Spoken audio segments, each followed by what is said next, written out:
Here we go, ho ho ho, welcome to Social Group Special. We're here eating Christmas dinner together. We're going to talk about the calendar year in football, some of the highs, the lows, and the things maybe we look forward to moving into 2017 as well. Wine. Good wine.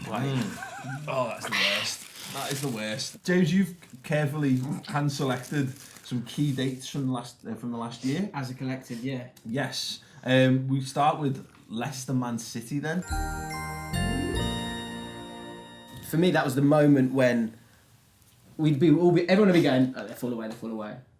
And that's when I was like, they're not going to fall away. Yeah. We were all saying, like, the common narrative for like the entirety of the time was like, it's not going to happen. It's not going to happen. It'll fall away because we've seen it happen before. Everyone remembers when Blackpool were in the top four and that worked out really well for them. But, you know, you're right, that was the point where all of a sudden it went from being an outside possibility to, shit, this is actually going to happen. Yeah, I mean, this is a great subject for me to talk about on this glorious day of Boxing Days. But yeah, that was I guess that game against Man City where Leicester truly proved to the world that they had the credentials and balls to win when on paper they had no right to. And that kind of summed up their season. They didn't have a right to win the league. They did it, and for football that was a good thing, I guess you can say. I mean. I guess one might say. Yeah, you but wouldn't not be this that one. Yeah. No, I mean, I never realised I'd be able to hate a team like Leicester, but I genuinely do, and hopefully we'll see them relegated this year. But you know, more of the Christmas spirit. Is that the greatest Christmas present of all? A new hatred. Yeah. Typical Tottenham fan though, just hating people for winning, for having the audacity to win something. I thought you enjoyed the beauty of the football. Yeah, the narrative. I thought, Yeah, they played great football, didn't they, to win that title? It was horrendous. It was 37% pass completion. It was literally find some space, smash it long, find Mahrez or Vardy, and they just had worldy seasons. It was a terrible way for winning. Great for a club like Leicester to win it. But in actual, what does it do to football? The way to win the league is to shut up shop and break on teams that actually try and play decent football. Brilliant. I feel like I'm in your household at Christmas. Like, I genuinely feel like this is what it was like for you yesterday. It's like the anti-Queen speech. Yeah, you're normally pretty on Boxing Day. Like, it's got transformed into this bitter man. Yeah, it is. It's funny what failure does to you, but that's kind of the way I feel about it. And every massive result that Leicester achieved was another nail in the coffin for me because it meant that Spurs had no chances. As it ended, we wouldn't have won the league regardless of what Leicester. That's what Tottenham's season kind of ended like. That's Tottenham. Yeah. It isn't life. Most clubs get what they want. All right. No, most they don't. clubs. Bullshit. There's 92 clubs. You've had 23 seasons of Elliot, when have you ever gotten what you wanted as a Stoke fan? 3 seasons in a row isn't what you That's want. great. That's good for Stoke. Hello, everyone. 17 league championship. You've had your day in the sun. We worked to get to a point where we're going to win the league. Where was that? We worked to Where was get that there, day in the sun? and it blew up in our faces. You've had your day in the sun, Ray Wilkins, Gary Penrice, those days.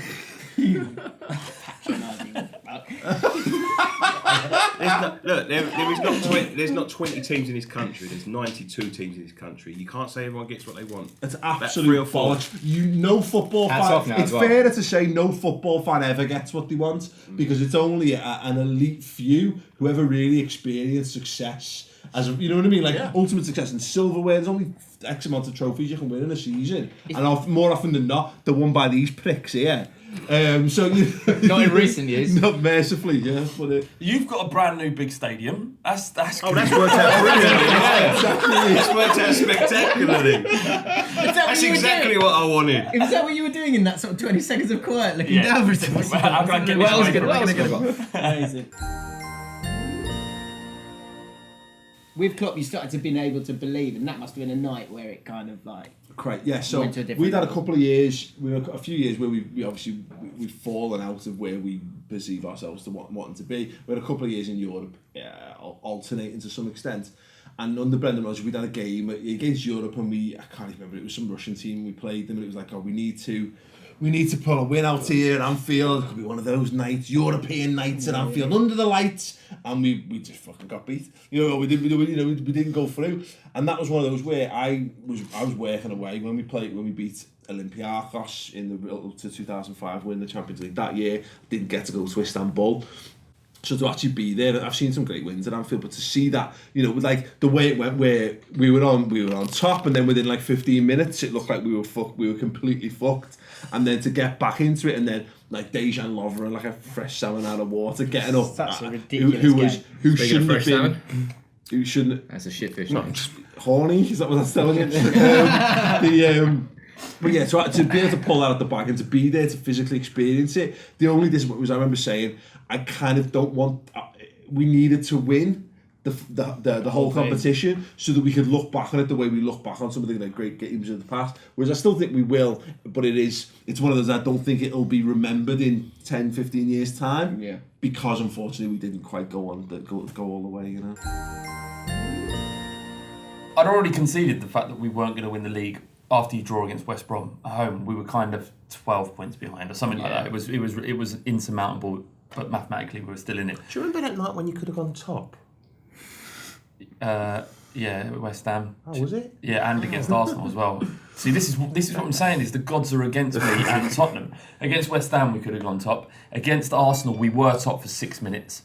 6 minutes, yeah, and that would have been the mental. That would have been the pressure on Leicester. Suddenly they were under pressure to perform rather than just go about their usual. 2016 must have given you really blue balls because you were just there Was you just like, for the whole time. You were just getting more and more excited the whole time. And you got let down at the end. Yeah, I kind of we were 6. I was reserved. I kept my excitement reserved and inside, and then I finally was like. I think it was just before the Arsenal game, or maybe after. We're gonna. Because I was trying to get you to go. Come on, Flav, come on. We're gonna do Back this. your team, yeah. It's gonna happen, and then obviously it all fell apart. But it was that game against Chelsea. The West Brom game was important, but pivotal. But the Chelsea game was the one, and it was actually only the way we behaved that saved any kind of respect out of that If game. you're going to go down, that's the best way Absolutely, to go down. yeah. If you're getting beat, blazing. Yeah. if you're getting beat 6-0, then I know the Stoke fan would agree, you know what I mean? yeah. I mean, That's in your DNA. It's in my blood. What it showed from Tottenham in that day is that, all right, we were mentally frail. We did lose our heads, but what a way to lose your heads against someone you hate. You know, taking them out, a few of them. Fabregas, the world hates Fabregas apart from Chelsea fans, and I think even them, a few of them don't like him. For me, it was like the perfect game because I'll see you lot let down, and you was kicking the shit out of them. Yeah, it was glorious. It was fantastic. I did actually walk away with it like pride. Like we'd lost, Moral victory there. but moral victory there because Chelsea is historically the bully boys of football. Them and Leeds, and we showed them what for. Oh, God. Fucking hilarious. Hilarious. Now I know, Yeah. no, but I know that We you were down the guys, road, weren't we? you guys were all doing. There's a video of you guys reacting to it, It's which is our still on the most channel. popular video. It's our most popular Schadenfreude, video. everybody fucking loves everybody else's pain and misery. It's like Flav, basically, that Yeah. video.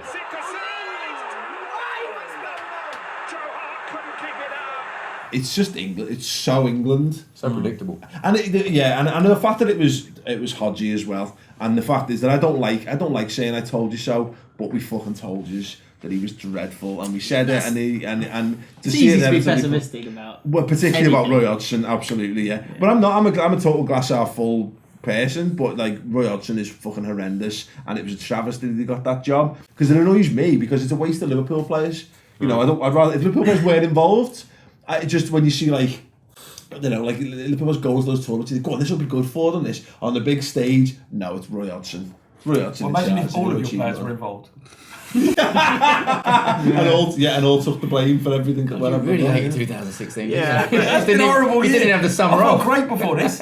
But it's look, I've lost my hopes with England. No, Nicky. Yeah, I have. I've lost Stay it. with me. I hate watching international football. I hate international breaks. Why is it taking you this long?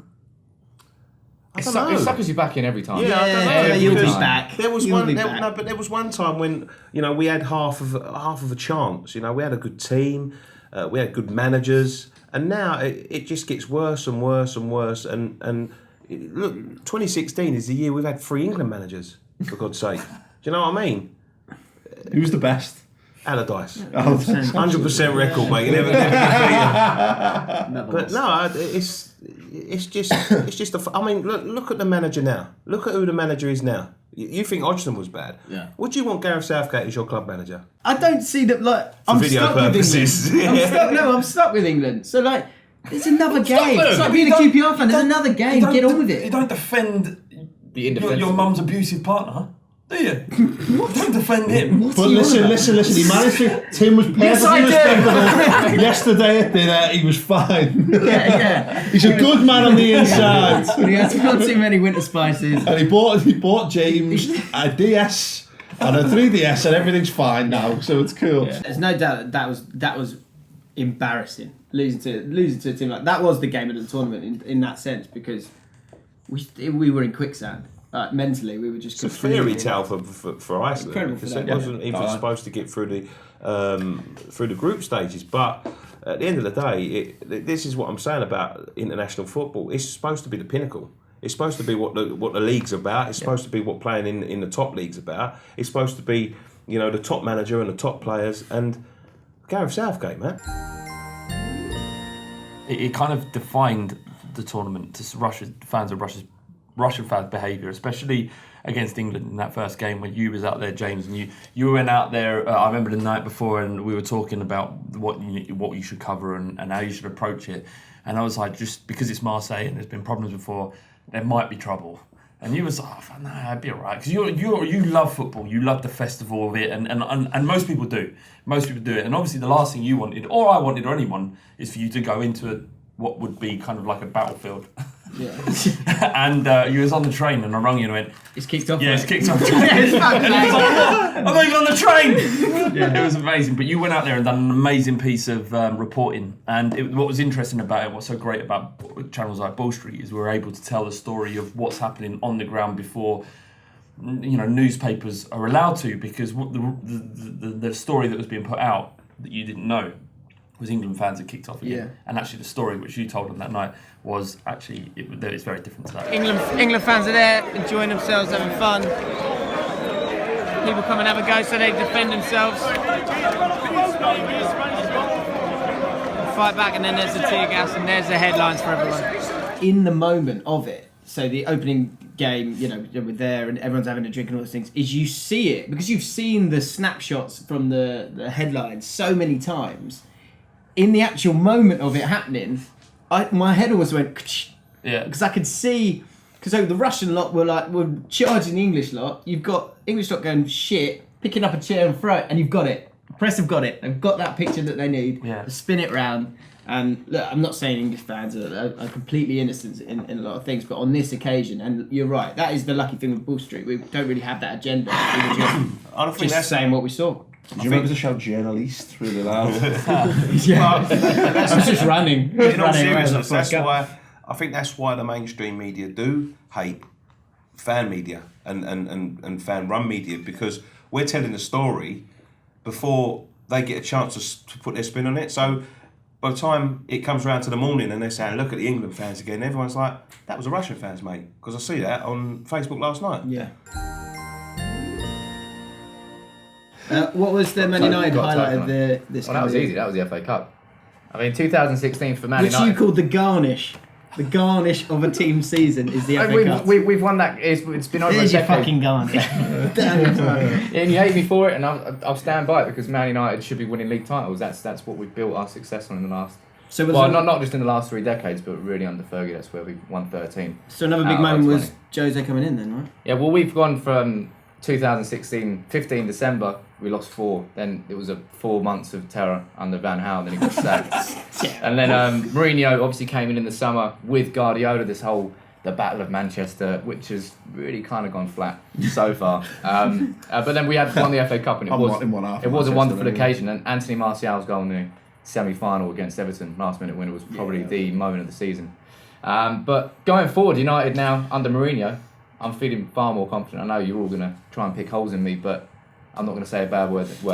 Just let time do that. That might see one of the, I'm softening in my position, because I watched that goal and the fans went absolutely ballistic, and there's nothing greater than fans losing their shit. I don't even remember who's played. Who was it? Everton. Of course, yeah. You scumbags. As much as I don't like Everton, and the lesser of the two evils, and they'd never say that about us in return. But to steal that off Bobby Brown's shoes, his last chance saloon as Everton manager, having not won a trophy since 1995.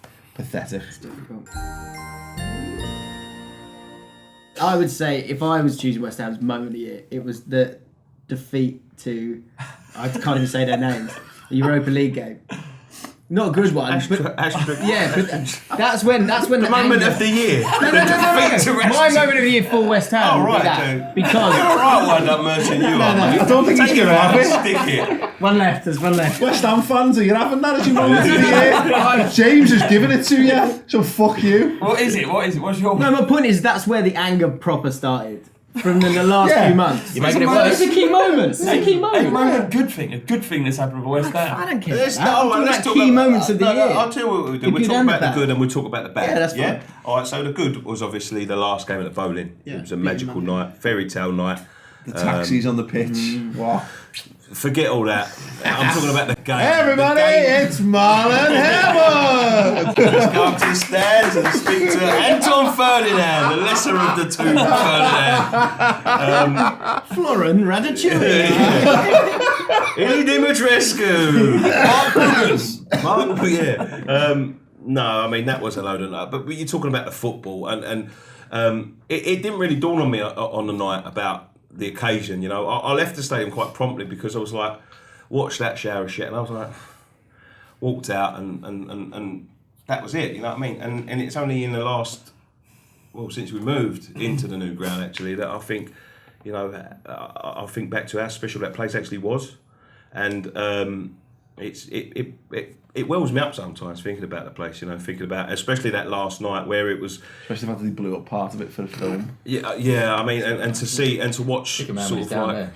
No, to watch sort of like diggers going in there and ripping down the stat, it's heartbreak. And I think about back to that night against United, and to be honest, we couldn't have hoped for better opponents on the night because, all due respect to United, they're a good side that were down at the time. You know, they're still sort of not in that. You know, if there was a Man United under Fergie, they'd have probably beat us 4-0, and it would have been the worst night of our lives. But it was, you know, they're a good team, the world's biggest team. In terms of commercialism and things like that, and you know, it was like a fairy tale. 1-0 up, 2-1 down. Last 10 minutes, you win it 3-2. It's like what a movies are made of. But then that was it really. And since then, 2016 for us has been abysmal. It's been absolutely dreadful. Starting with the Stoke game, straight after that actually, because that was a day where again. Went there to the Britannia. Stoke were nothing to play for. Am I right in saying that? Yeah. It's not Every game. Yes, sir, Evan. We needed to win to guarantee the Europa League football to get the We sixth finished place. 9 points within the reach of Europa League football this season. Go on, the boys. We needed to win to get sixth place guaranteed. We ended up losing the game after a great start. And then from then, it's just got worse and worse and worse and worse, and it's killed me now. Football made anyone cry this year? Nah, I haven't cried for Close. about 6 years. Close when we got Double knocked up. out of the Capital One Cup semi-final on penalties to you guys. My mate was at that game. Oh, well, Craig, You were in obviously, the final. to you, he was in bits on that one. Because League Cup, that's the one, isn't it? That's the one you can win. Yeah, exactly. I mean, and to go out as we did, we beat you guys at Anfield for the first time since the 70s because we won the game 1-0. Went to penalties on aggregate.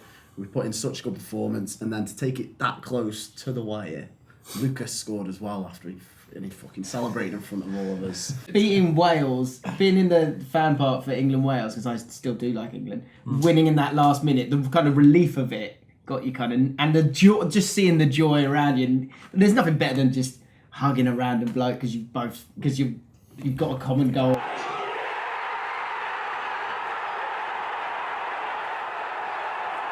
It's beautiful. To be honest, I think I would. I've cried in retrospect, and I know that's weird. Looking back at that game, looking back at the last game at Upton Park, I've welled up since and opened up since. I didn't, and I think a part of that was the closing ceremony. Like, if it would have been a bit more emotionally attached to fans, I think I might have cried on the night. Yeah. I nearly cried on the night when the video came up with Bobby Moore switching off the lights for the final time, and that made me get a little bit warm inside. And if it had been a bit more of an emotional attachment to the fans, and you know, what it actually means to us, rather than talking to fucking Marlon Airwood, you know, in the stands and things like that. And they was talking to fans who'd been going all their lives, and a bit more emotional attachment from. I think I would have cried there. Yeah. Similar to that was just obviously the main stand going at Liverpool, and the thing that caused the most upset was they started packaging the seats up, the wooden seats, and selling them for 200 quid or whatever as like this limited edition box thing. And like, I wasn't asked, but there's guys who's like dads and granddads that sat in those seats, and they're like, I just wanted my seat. You know, I thought I was doing a decent thing by not stealing it at the end of the season, all Scouts jokes aside. But you know, you would have been with it. You know, I don't think anyone would. If you're only going in a skip, then you fucking, you know what I mean? Who gives a shit? You know, it means more to that person than it would ever to be sold to the club and what have you. That was a bit of mismanagement. But the new mate stand looks lovely, so who gives a shit? This is getting cold, so we probably should get Before we do it, what is that on your top? It's my I haven't got it done yet because I haven't started the fan channel like you lot. But this is Ian Holloway. Happy holidays. So coming Did you soon. cry when you 2018. I can't express how happy I was that Ian Holloway is back as QPR manager. Hopefully, when this goes out, it still is. To have I mean, that's what it's all about. Is that to have someone who cares as much as he does about QPR is. It hit me the other day. It's like, what happens once he goes? Because there's never going to be anyone as passionate about QPR as him. You mean goes as in dead, or goes as in? That's a jump. No, like just leaves. He can't manage this forever, or as much as I'd love him to. Great, should we get stuck into a little bit of Let's pretend to get stuck into our uncooked Christmas feast? Where's the cutlery? Oh, there is shit. Why? Put the cutlery else. Let's drink our wine and be merry. Flav's necked. Anyway, Nicky finished in about half an hour you ago. know, Flav's mind sweeping already. Fantastic. Well, there you go. Let us know if there's anything we've discussed in the comments below. If you haven't done so already, subscribe to the boss channel. Merry Christmas, one and all, and a very, very happy New Year. We'll be back with the normal social club brilliance once we've come down from this mad cocaine fest. There's another 30 quid gone down the pan. Have a great Christmas. Have a great New Year, and we'll see you soon. We wish you a Merry Christmas. Okay.